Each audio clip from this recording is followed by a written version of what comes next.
Boa noite a todos os irmãos, sejam todos muito bem-vindos. Não combinei nada com a Nelly, sabe, mas eu vou dar uma continuação naquilo que ela eu soube agora à tarde, qual seria o tema da palestra. Eu vou falar de uma reflexão do livro No Mundo Maior. Foi psicografado pelo Chico Xavier, o espírito André Luiz. Acho que todos nós já lemos sobre André Luiz. Então André Luiz é aquele que iniciou o primeiro livro Nosso Lar, e depois ele veio divulgando vários outros livros através do Chico Xavier. Ele é o nosso repórter do além-túmulo, do plano espiritual, que traz informação para que a gente possa compreender um pouco mais o mundo espiritual. E nesse livro No Mundo Maior tem o capítulo 5, que fala o poder do amor, para a gente entender um pouquinho a importância do amor nos resgates. E aí nesse capítulo 5, o André traz essas informações. Uma delas é que estavam reunidos então o Calderaro, o instrutor de André Luiz, junto com a equipe deles. Eles vinham socorrendo dois irmãos, um já desencarnado no plano espiritual, Camilo, e um irmão encarnado chamado Pedro, que encontrava-se naquele momento hospitalizado de uma forma uma doença terrível, mas era por um processo obsessivo de grande raiva, ódio, falta de perdão que Camilo exercia sobre Pedro. Naquele dia, Calderaro então falou para o André Luiz: nosso trabalho até aqui é o que nós pudemos fazer. A partir de agora, nós não temos condições de dar andamento no trabalho. E os dois espíritos ainda encontram-se em situação terrível de obsessão. Aí ele diz: nós vamos chamar uma pessoa da qual ela tem um grande poder de amor. Se chama Cipriano, porque nós, equipe que até agora atendemos Camilo e Pedro, não temos ainda a capacidade de amar. Nós não temos ainda a capacidade do amor que ela tem para com esses irmãos. Aí chega a Cipriana, o Calderaro entrega o trabalho para ela, ela agradece o trabalho de Calderaro até aquele momento, e ela diz o seguinte, aliás, Calderaro diz: o que é o ensinamento, o entendimento, o nosso trabalho até agora diante do amor? Porque só realmente o amor consegue transformar as pessoas. Já vou fazer um ponto aqui, o que a Nelly estava falando. Como eu falei, não combinamos nada, é a mão da espiritualidade exercendo sobre o palestrante, sobre quem vai fazer a reflexão e a casa. E é um caso de obsessão. Quando ela fala orar, trabalhar uma causa de caridade, ter paciência, tudo isso é amor. Talvez não o amor ainda, que nós ainda não compreendemos, mas são passos que nós damos para entender e agir dentro do amor.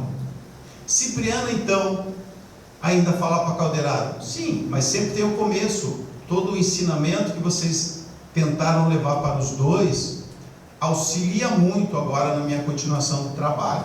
Então aí também a gente faz uma reflexão, que a Nelly até tocou assim: nós precisamos ser ativos, nós precisamos agir. Quando fala de perdão, é agir no perdão. Quando fala de paciência, é realmente exercitar a paciência, a caridade, a prece profunda e não maquinal. Então tudo isso é ação diante daquilo que nós obtemos de conhecimento, como estamos aqui na Casa Espírita. Quando a Nelly fala, quando as reflexões daqueles que vêm trazer a reflexão nas noites de quintas-feiras, a gente precisa exercitar isso lá fora, porque só o conhecimento não nos dá garantia de evolução espiritual, e nós vamos sofrer. Então Cipriana, nesse momento que Calderaro entrega esses dois irmãos para o trabalho dela, ela se coloca em prece naquele momento, e André Luiz descreve a beleza que era a energia que entrava e estava saindo de Cipriana naquele momento que ela pediu aos céus, pediu aos Espíritos, pediu a Deus, a Jesus, para que ela pudesse estar iluminada naquele momento para auxiliar esses dois irmãos. Para ver como a espiritualidade se preocupa com todos nós, independente de dia, hora ou quem somos. Eles estão sempre trabalhando em nós. E Cipriana, nesse momento, então, com aquela beleza de energia, esses dois irmãos, Pedro estava em desdobramento no plano espiritual e Camilo espírito. Os dois estavam juntos nesse ambiente. Cipriana observa que os dois ficam admirados com aquela energia, e aquela energia de Cipriana, ela faz com que aquele ambiente de ódio, ele comece a entrar em harmonia para que ela pudesse então fazer o trabalho dela. Os dois acharam que estava ali naquele momento Maria de Nazaré, pela beleza da energia que saía e irradiava de Cipriana. Pedro, que é o que está em desdobramento, que está encarnado, mas no desdobramento do seu espírito, diz: Mãe Santíssima, eu não mereço estar diante de ti. E ela diz: Filho, não é quem tu pensas, eu apenas sou uma irmã espiritual que vem ao teu auxílio, porque você pediu ao Pai, através da prece, para que nós pudéssemos te socorrer, e nós acreditamos e confiamos em você. E Cipriana, quando fala para Pedro, ela também projeta o olhar em Camilo, porque tudo que ela falaria para Pedro serviria para Camilo naquele instante. Então Pedro assassinou Camilo nessa reencarnação dele, e Camilo tinha recebido Pedro no seu lar para auxiliar como um filho. E por desentendimentos e questões materiais, Pedro perde a cabeça e mata Camilo. E são 20 anos já de um processo obsessivo muito forte de Camilo sobre Pedro, que mantinha sempre Pedro doente, em dificuldade, com grande problemática. Aí Cipriana então fala com Pedro, mas tudo que ela ia falar para Pedro ia servir para Camilo. Então ela diz: por que Pedro, meu filho, destruiu a vida de um irmão?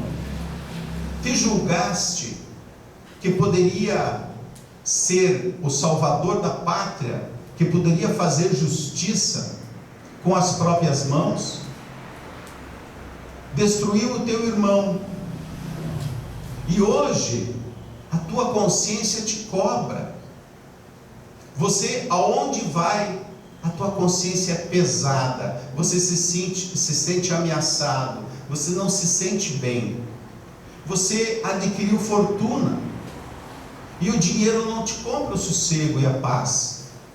Você foi uma pessoa que é reconhecido na sociedade, mas nada disso faz com que você esqueça aquela grande dificuldade, a situação do qual você esteve na morte do teu irmão. Nada, Pedro, justifica tirar a vida de alguém que é dado por Deus. Nós não podemos quebrar a harmonia do universo, achando que nós detemos o poder da justiça. E Pedro, então, em pranto, ele estava totalmente convencido que ele queria esse auxílio do alto.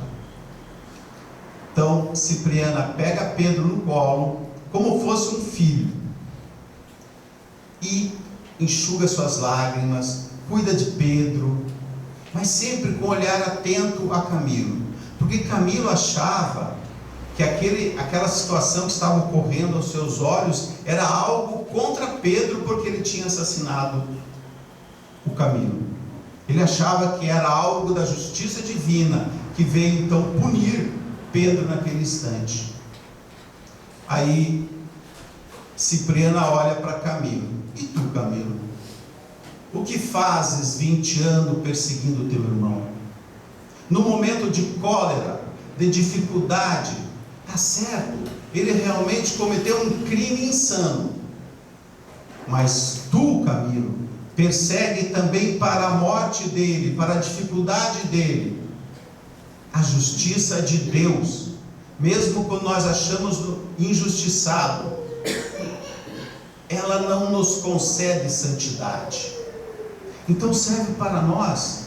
Quantas vezes somos caluniados, quantas vezes não somos compreendidos, injuriados, mas nós não somos santos. Só que nós não sabemos a situação de um passado delitoso que talvez nós tivemos, e com certeza nós tivemos. Então ela diz para ele: mesmo injustiçado, tu não detens a santidade. Tu também é um criminoso por estar perseguindo o teu irmão por 20 anos. E por que tu fazes isso? E ele responde, apontando o dedo para Pedro: tu não sabes o que ele me fez? Você não sabe que eu sofro há 20 anos. E Deus me abandonou nesses 20 anos que eu estou sofrendo na perseguição dele. E aí Cipriana diz: sofrendo, Pedro? Camilo, você não sabe o que é sofrimento. E o sofrimento, na verdade, ele serve para nos burilar. Eu vou te contar a minha história em poucas palavras. Cipriana fala para Camilo, usando de todas as estratégias. Eu, Camilo, também estive aqui encarnado. Eu tinha 4 filhos e um marido formidável. 2 filhos meus, homens, foram para a guerra do Paraguai e foram assassinados. Em nome do amor, em nome de justiça, em nome de poder, eles foram assassinados. Minhas filhas, quando souberam de toda a situação, se desencaminharam. Foram viver a vida fácil, de luxúria. E eu, meu irmão, adquiri a lepra. Eu era corroída de uma forma viva, com feridas e sofrimento. E sabe o que me aconteceu? O meu marido me abandonou. E eu vivia jogada, chutada, pedindo comida, sofrendo as dores da doença, as dores da rejeição. Mas meu filho, eu fiz diferente que você. Eu me ajoelhei ao Pai Santíssimo, me humilhei com humildade, pedi perdão, orei, dialoguei com o Pai, que se aquilo que estava me acontecendo era para o meu bem, era porque com certeza eu teria que passar essa situação. E eu passei, meu filho, graças a Deus. Se eu soubesse que esse sofrimento ia me burilar tanto, ia me fazer avançar tanto, eu sofreria em dobro o que eu sofri, porque eu aprendi. E hoje estou muito longe do que vocês pensam que eu sou. Eu sou apenas uma irmã ainda aqui auxiliando, mas já melhor, porque eu aceitei o sofrimento, compreendi o sofrimento e modifiquei a minha vida. E tu? Por que não oraste? Por que não pedisse as bênçãos do Pai? Por que não pediu proteção? Por que não pensou melhor? Ambos erraram. E nesse momento Camilo também foi acolhido no peito de Cipriana como uma criança chorando. E ele diz para ela: não foi as tuas palavras que me convenceram, mas é a energia que sai de você. Eu nunca fui amado como estou sendo amado nesse instante. Eu nunca fui querido como você tem me feito tão bem. E eu quero, mães, sair contigo, partir para um trabalho, esquecer todo esse meu problema, até que eu consiga ir resgatando aos poucos e tentar perdoar o meu irmão. Então, quando nós falamos de amor, eu vou fazer aqui um pequeno... Amor não são palavras da boca para fora. Amor é uma energia. Quantos de nós já chegamos perto de alguém que a gente se sente abraçado? E quantas vezes chegamos perto de alguém que se sentimos repelidos? Quantas mulheres, quantos homens falam eu te amo, mas reclamam da comida, da roupa, da vida? Que amor é esse? O amor é um conjunto também de situações difíceis que ambos têm que passar. Então o amor, ele expande energia, e quase muitas vezes não precisamos falar, ainda precisamos, que tem alguns que querem ouvir eu te amo, mesmo sentindo-se amado, mas cada um tem um jeito, e nós temos que descobrir e despertar para esse jeito de cada um, respeitando sim a sua condição espiritual. Cipriana então leva ainda Camilo até a casa de Pedro, que ele tinha construído família, tinha 5 filhos. Meu filho, eu vou te levar ainda na casa. Pediu ajuda aos espíritos, levou na casa de Pedro, Camilo, em espírito, e ouviram uma conversa encantadora da mulher de Pedro, dos filhos de Pedro, falando em amor, dizendo que saudades do papai que está no hospital, ele é tão bom, ele é tão carinhoso, ele é tão amoroso. E Cipriana fala para Camilo: Camilo, esse é o lar do Pedro criminoso, que hoje é um Pedro renovado. Ele acolheu essa mulher no casamento, amou-a, criou 5 filhos, com muito amor, com educação. Ele cometeu um ato, mas ele se renovou. E veja você então, meu filho, em que situação? Mesmo ele errando, ele tentou a construção de algo diferente. Aí Cipriana então leva Camilo. Cipriana, ela tem um lar no plano espiritual para cuidar de todos nós que temos essas dificuldades de perdão, e levou então Camilo para esse lar. Pedro, depois que esse processo obsessivo então se desfez, não que Camilo não vai responder pelos atos e nem Pedro, mas o processo obsessivo naquele momento se desfez. Pedro acordou animado no hospital, pediu para chamar a família foi até o hospital, chegaram alegres, e Pedro conta para a esposa: olha, eu tive um sonho tão lindo com Maria de Nazaré, ela me contou tantas coisas, uma energia maravilhosa, e contou tudo para ela, o que tinha acontecido. E ele, aquela dor que ele tinha no peito, que estava acamado no hospital há muito tempo, se desfez. E os processos obsessivos são assim. Eles nos colocam na cama, eles colocam no hospital, eles nos dão dor de cabeça, eles nos fazem sofrer. Por isso, a cada instante, quando a Nelly fala, perdoe, ore, independente se você sabe quem está ali contigo ou não, porque a tua mudança de vibração, por isso não pode ser da boca para fora. Quando você muda a tua vibração, irmãos, se vão aqueles que estão acometidos nos crimes e dificuldades.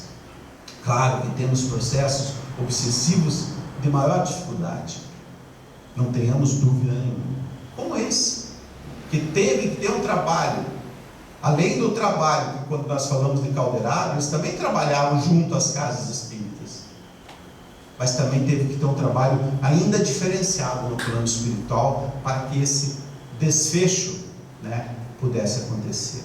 E com isso nós podemos tirar algumas lições, que nunca estamos abandonados, sempre temos a espiritualidade do nosso lado, além do Pai maior que nunca nos deixa desamparado, mas nós temos todo um trabalho de espíritos amigos buscando nos auxiliar. E quando esse título é O Poder do Amor, é que muitas vezes os resgates somente pelo amor. O amor tem força. Paulo já falava que o amor transforma, o amor pode tudo, o amor verdadeiro. Porque esse amor santificante consegue nos libertar das amarras, das dificuldades. Então, eu trouxe esse capítulo do André Luiz para a gente entender que na maioria das vezes só o amor, não existe outra forma. Então, por que nos demorar a amar? Por que nos demorar a perdoar? Por que nos demorar no sofrimento, se nós podemos sacudir essa poeira, essa situação da nossa mente e vivemos felizes? Não é fácil perdoar, a gente sabe. Começa às vezes pelo esquecimento, mas o certo, o correto é perdoar.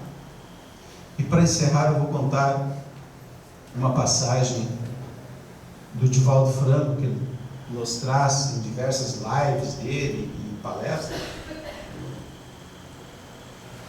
de uma senhora que trabalhava com ele em Salvador, no começo das suas atividades na Mansão do Caminho.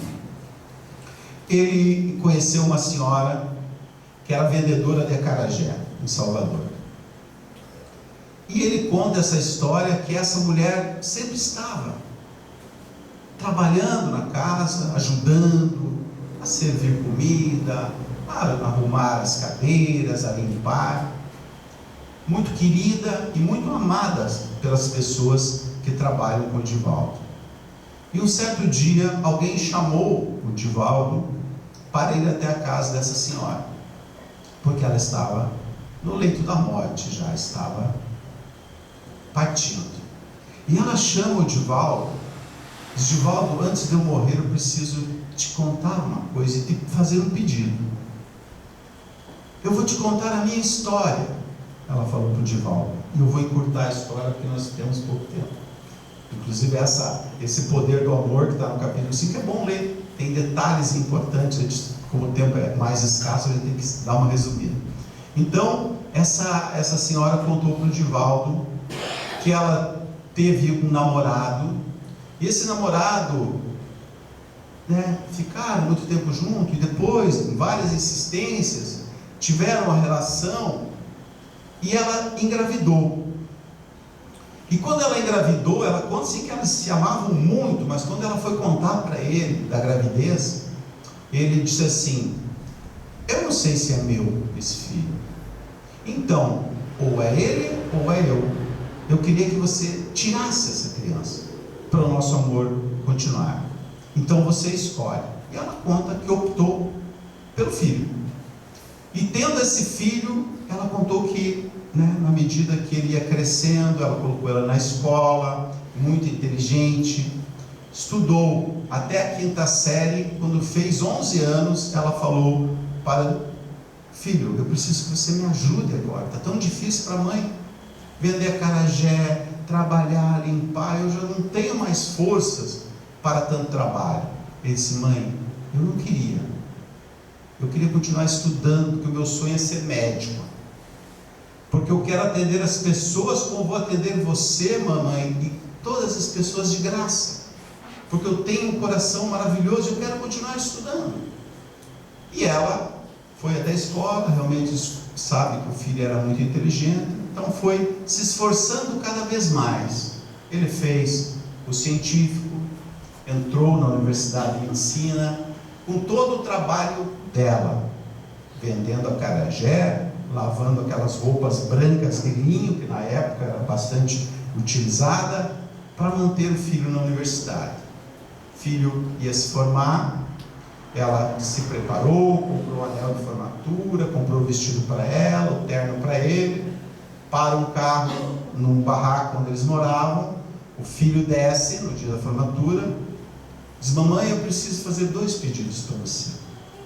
Primeiro, que você não vá na minha formatura, porque olha esse teu vestido, eu convivo com gente rica, Eu vou casar com uma pessoa que o pai é dona de um centro de medicina famoso, e eu não quero que a senhora vá. A senhora entende, mamãe? A senhora me ama, mamãe? Eu disse, sim, filho, eu nem queria ir, porque eu não gosto dessas coisas. E outra coisa, mãe, o dia que você ficar doente, não vá lá no consultório, que é muito chique, você não vai gostar, você não vai ser bem atendida. Me liga, eu venho aqui, trago o medicamento e cuido da senhora. Filho, não se preocupe, que pobre nem doente fica, né? A gente é uma dorzinha de barriga, alguma coisa, tudo certo. E ela, olha o anel de formatura teu que eu comprei, né? Tudo com sacrifício. E então ela chamou Divaldo, disse, Divaldo, eu estou morrendo, você sabe, né, meu irmão? Mas eu quero deixar uma carta para o meu filho e quero fazer um pedido. Ele vai perguntar por aí sobre mim, ele vai chegar até você, porque eu trabalhava contigo. Mas só quero que você diga para ele, entregue essa carta. Nessa carta eu escrevi que eu amo ele, que eu perdoo. Aliás, eu não perdoo porque eu amo ele. Quem ama não sente raiva, não sente ódio, e eu compreendo ele, o que ele fez. Eu quero morrer em paz. Eu não quero que o meu filho chegue aqui e saiba pela boca dos outros o que aconteceu comigo, que morri sim numa dificuldade e não fui assistida, mas eu não quero que isso entre na cabeça dele, para que ele toque a vida dele, porque eu amo o meu filho. E eu quero, Divaldo, que você fale isso para ele, porque estou partindo, mas amor é amor de verdade. Então essa história dessa senhora, a gente vê a nuance. Eu tinha até mais uma história, mas não vai dar tempo. Como é a nuance do amor. A mãe, nós podemos julgar, o filho deixou a mãe, abandonou. Quem somos nós para julgar? Quem somos nós para apontar o dedo? Mas olha o amor da mãe. O amor que, independente do que o filho fez, ela ainda quis preservar a mente, a consciência do filho, para que ele seguisse na vida. Esse é o amor verdadeiro. Não é o amor que poderia ela se fazer de coitadinha. Olha, meu filho me abandonou, é rico, eu não pude. Não. Então é esse amor quando nós nos desvencilhamos das coisas da mente, do material e da vida. Que possamos levar de reflexão que só o amor transforma. Que se temos alguma coisinha em casa, uma rusguinha, perdoe, ame, porque só assim seremos felizes e espíritos progressistas. Boa noite a todos, uma ótima semana.